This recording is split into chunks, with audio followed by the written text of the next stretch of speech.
free.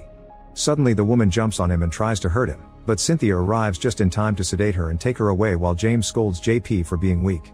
The next day, Eddie takes JP and his friends to another ward to show them the patients with serious conditions. He also apologizes to JP, explaining that what happened last night was because someone left this ward open and the old lady sneaked out. JP's friends opt out of this ward, but JP chooses to stay and Eddie orders James to show JP the ropes. However, James uses slurs to refer to JP and things get tense, so Eddie has to remind them to behave. Afterward, James and JP put one of the weakest seniors to bed. As they get closer, a patient on the neighboring bed suddenly bites JP and causes him to pass out.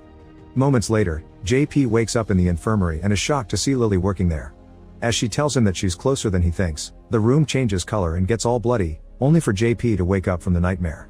Micah is there to check on his wound and they discuss how the staff treats the elderly like cattle. The duo then joins the others at lunch and they realize they haven't heard from Chris since he tried to escape.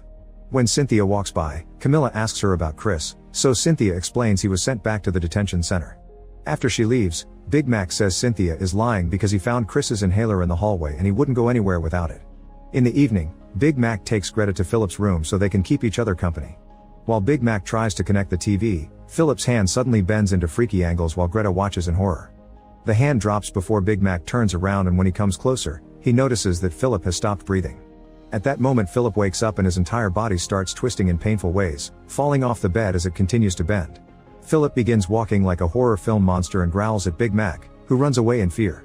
The next day, Philip's dead body is taken away. Eddie talks to all the volunteers and employees, saying they don't know what happened to Philip, but it'll be investigated. However, Big Mac tells his friends what he really saw. Then Eddie brings James and JP to the garden to introduce them to his owl Virgil. He sends the owl out to hunt while explaining that Virgil is the gatekeeper of the alcove, so he sees everything that happens. Then Eddie points